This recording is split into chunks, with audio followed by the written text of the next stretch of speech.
Loading.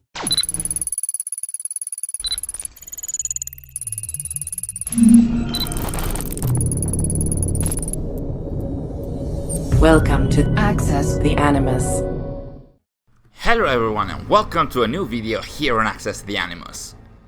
We're kinda late with this, but we promised it to you all, so today we're going to analyze the Children of Danu group, and especially the mythological ending of the Wrath of the Druids DLC of Assassin's Creed Valhalla. In the video, we're going to discuss the Children of Danu cult and how they permeate most of the story of the DLC while still lacking a number of explanations and context to them, before moving on to the full-on mythology part of the DLC, its dedicated ending, and the several issues connected to it. We're going to specifically analyze the Balor fight, and we're going to share why we believe that in this case, the recent push towards mythology failed in its purpose, while it also potentially defied an attempt by the Montreal studio to respond on a specific type of feedback by the hardcore fans. If you enjoyed the video, please consider liking it, subscribing to our channel, and turning the notifications on so you won't miss any of our future updates. And with that out of the way, let's have a look at the Children of Danu and the mythology ending of the Wrath of the Druids DLC for Assassin's Creed Valhalla.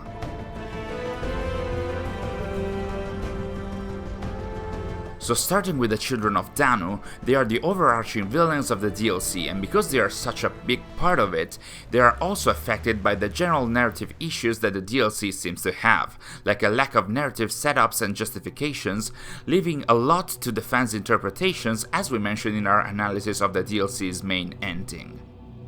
Even though they appear prior to it, the Children of Danu are introduced in the main game during a horse ride, where Kira explains that this cult was born when the Christians took over Ireland violently, and because of that, some Druids banded together promising to take their revenge on the Christians and to eradicate them through the means of mayhem and murder, even disguising themselves and living among villagers.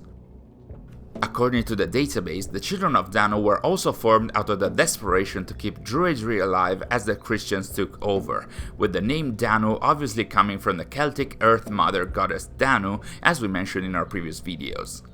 In order to regain control of Ireland, they organized themselves into two groups, the High Druids and the Lords. The High Druids focused on quote-unquote twisted versions of ancient practices and gathered up in the night to study ancient artifacts, which, as we mentioned in our main ending analysis, are not further explained, and you know what the word artifacts usually means when it's used in this franchise.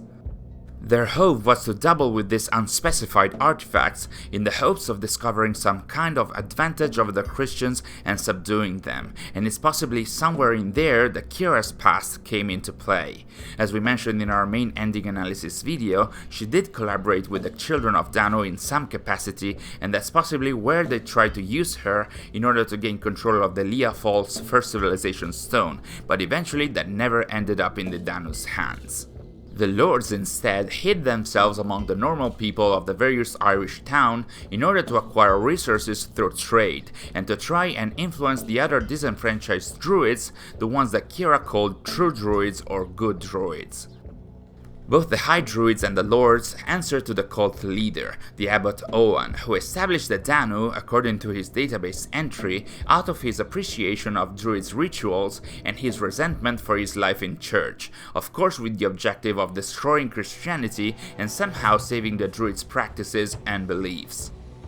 In the DLC, the Children of Danu are behind most of the nefarious events happening in the story. We see them studying Bareth's moves, we get to know that the attempt at Flaun's life before and during the coronation by a fake priest was organized by them, and even the quest dedicated to the Book of Kells sees them as the main perpetrators. In fact, they did steal the Book of Kells, and again it's not clear why. Maybe it was one of those artifacts they hoped to gain great power from, or maybe they just wanted the Christians to lose their morale without such a symbol of their faith, but eventually Eivor recovered the book, and gave it back to the Abbot Owen, which was the leader of the cult anyway, so yeah, there's that. Of course, they're also behind the creation of the hallucinogenic fog that allowed the devs to add more magic-like gameplay to the game, and the werewolves of course, and that's as much as you're gonna get from me on the existence, or shall I say, non-existence of such creatures.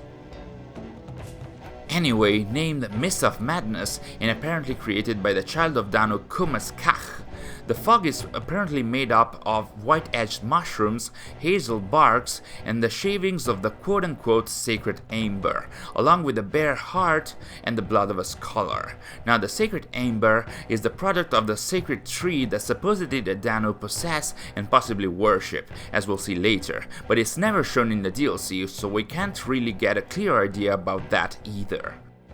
Of course, the Danu didn't stop there. They poisoned Machina's army as he was about to sway Connacht and then Ulster under his influence, and in general most of the attacks by them are aimed at Flann because he is the new Christian king, so it does make sense that the Children of Danu are targeting his reign while they are already holding the highest position within the Church of Ireland. The Children of Danu made the poison for Flann's army, but they also held the key to its cure. According to Deirdre, the good druid that we're going to discuss later, they held some amber, the same amber that we mentioned earlier, which was made of the sap of an ancient tree sacred to them, the same ancient tree that never actually appears in the DLC. Each Child of Danu carried a shard of this ember, and again for unknown reasons, Deirdre mentioned that once steeped in its owner's blood, the power, the unexplained power held within the ember, would be set free. The description of the bloodied ember says that it has been chiseled from a tree and it shimmers with a golden hue, stained by blood, which should hint at this being First Civilization material, but again this is not shown in the DLC or truly expanded upon, so this too is left open to the fans' interpretation. Once Eivor got a bloodied shard, she brought it back to Deirdre, who recognized that the quote-unquote humors of the ancient tree lived in the shard, and apparently, for reasons, said humors helped Deirdre create an infusion that could be used to cure the soldiers. The Danu were also behind the plan to have Barith accused of poisoning Flann's soldiers and even ran a web of pirates who supplied Armagh and the Abbot Owen with siege weapons. In general, lore-wise, if you read all the documents, it does feel like they are everywhere, while the DLC itself struggles a bit to show it visually through the story, gameplay, and scenes. It's not too bad per se. This is kind of bound to happen in DLCs like this, where you are supposed to believe there's a new order in town, a new huge threat that is spread across an entire country, but your targets are just a few men and women. After all, the same happened with the Order of the Ancients in the Legacy of the First Blade DLC in Assassin's Creed Odyssey, and it might happen in the future as well. The story of the Children of Danu is slightly intertwined with the mythological side of the DLC. They are worshipper of their sacred tree, the ember that is apparently released from it, etc. All of that is information that gets to Eivor and thus to the player through Deirdre, a good friend of Kiera that in the DLC represents the so-called true Druids, that is, the Druids that did not resort to violence and murder like the Children of Danu did, and still tried to keep Druidry alive.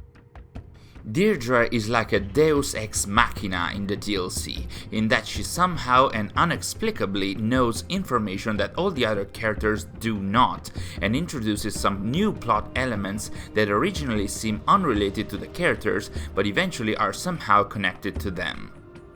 From the database, we get to know that she had Christian parents, which were alarmed from her uncanny quote-unquote second sight, which one would imagine that's a reference to eagle vision or some kind of bleeding effect that could justify her knowing more than the other characters around her, but that too isn't expanded on or even discussed within the DLC. Nonetheless, because of this, she was brought to the forest at the age of 7 or 8. An old druid found her and taught her the pagan arts of medicine, which led her to become the seer and healer that we see in the DLC, and that Eivor brings her bloodied shards to. In Deirdre's words, bringing all the shards to her would have given Eivor the force of the blazing sun, which is actually a fitting description for the myth of Balor, the creature that Eivor will meet later on, as we'll see, again hinting at the fact that somehow Deirdre knows more than she is letting on. Once Eivor gets hold of all the 10 shards after killing all the members of the Children of Danu, Deirdre says that she felt the cultists die each by each, which again implies she has some kind of superior understanding of the world, that again, spoiler alert, will not get explained. This is even more visible when she openly shows that she knows that Eivor is going to somehow fight a beast known Balor and obtain a spear, even before Eivor drinks the potion that she has prepared. Now, Balor in the Irish mythology was one of the leaders and champions of the Fomorians, a supernatural race oftentimes portrayed as hostile and monstrous, and who opposed the Tuatha De Danann, the main supernatural race of beings in the Irish mythology. Balor was a giant with one eye that could be opened only with the strength of 4 warriors, but when it did get opened, it wreaked destructions and unleashed some kind of power of poison. In general, Balor is mostly known for taking part in the so-called Battle of Moytura, in which he was killed by his grandson Lu of the Tuatha De Danann, which we have already met in Valhalla as an issue called Lu the Polymath. So basically the game is saying that this druid, Deirdre, for some unexplained reason knows that by using amber from an ancient tree, blood and other ingredients, she is able to create a potion that will trigger specific visions or memories, and even create a spear out of thin air apparently, as we'll see. Deirdre even goes on by saying that surely Eivor remembers Balor, basically hinting that she knows that Eivor has more memories than her own ones.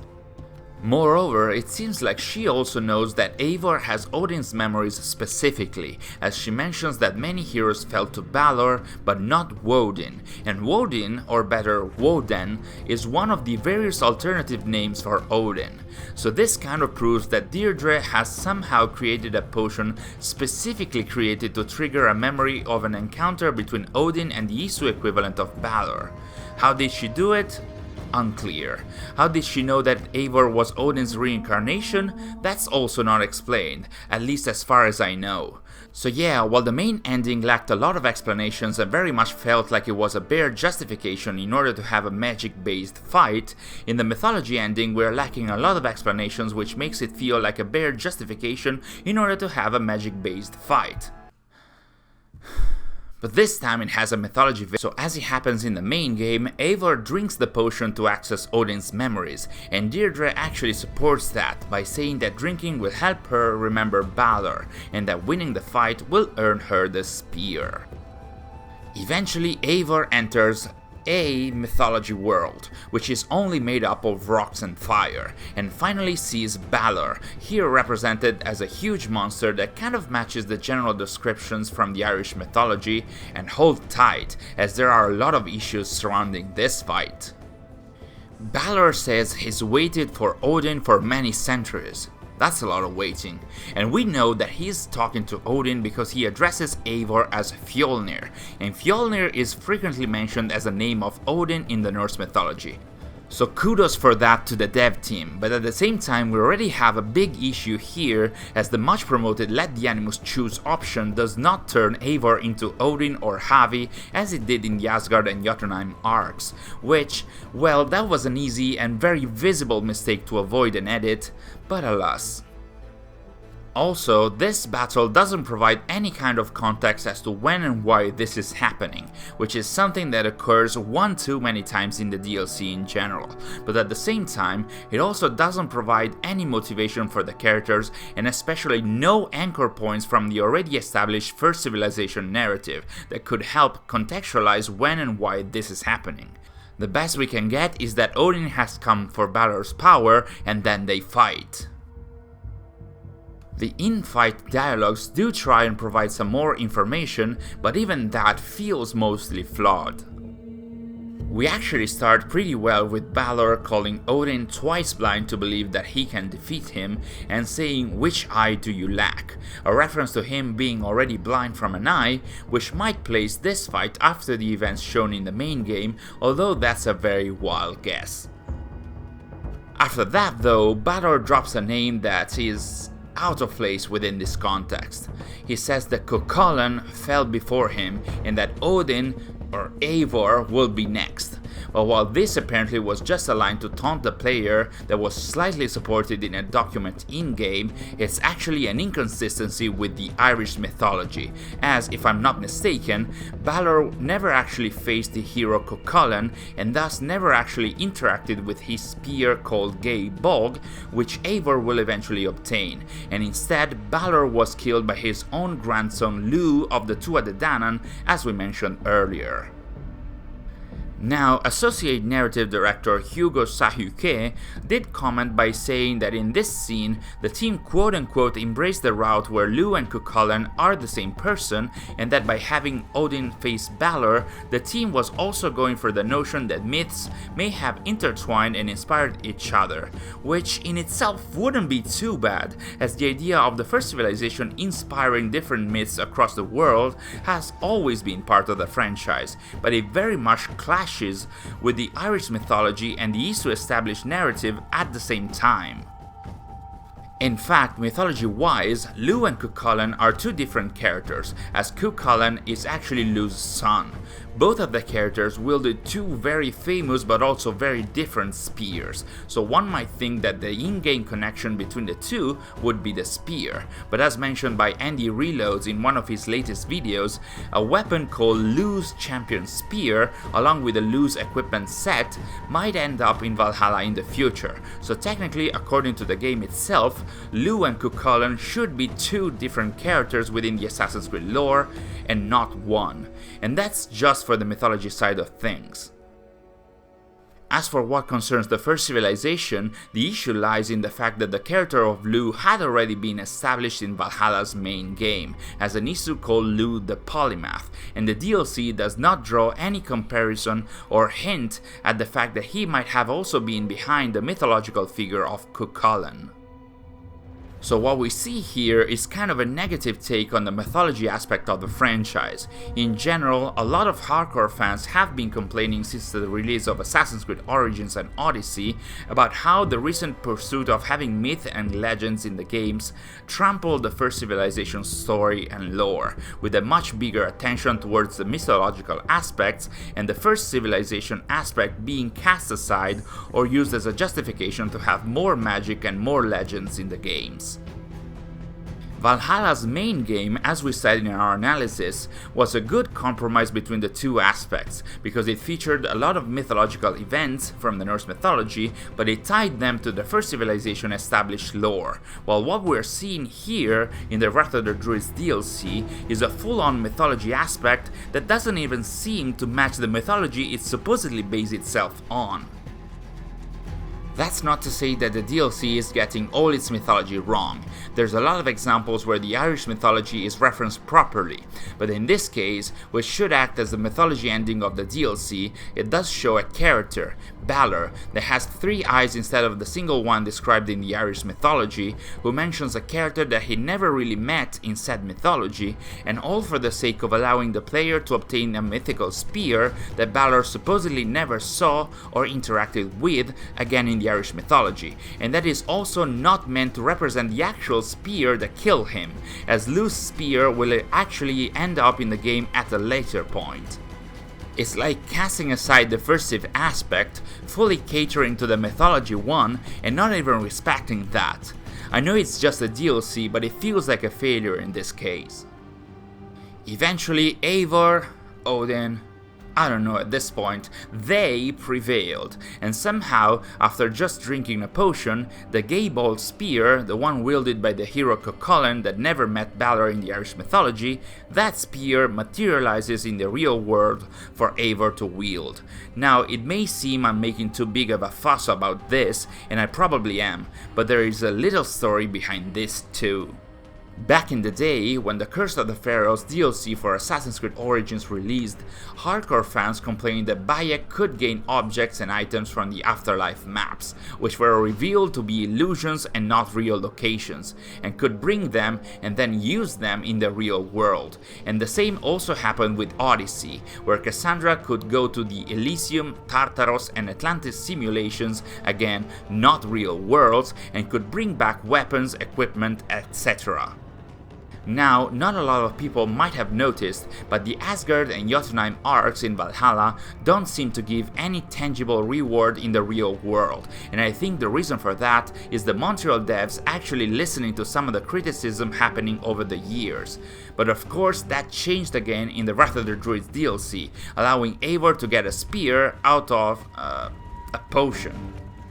Once Eivor is done with the fight, she reaches Deirdre for an explanation, and she confirms that Eivor obtained the spear for defeating the Children of Danu and Balor, but that's about it, before she moves on to reminisce Kiara, who either died or went on her own path as we saw in our main ending analysis. And in itself, that's a non-explanation. She doesn't say why she seems to know Eivor is Odin reincarnated, how she was able to specifically trigger that memory of Odin and Balor, and how Eivor was able to obtain that spear. In general, all of this sadly fits with how the main ending of the DLC also felt underexplained and left too open to interpretation, but this mythological ending feels even worse, because it doesn't even seem to follow the mythology it should be based on, let alone the First Civilization lore. And that is it for today's video. A lot of ranting in this one for sure. Do you actually feel the same about the mythological part of the DLC, or do you have some counterpoints to our analysis? Let us know in the comments below. Thanks for watching, and we'll see you in our next video.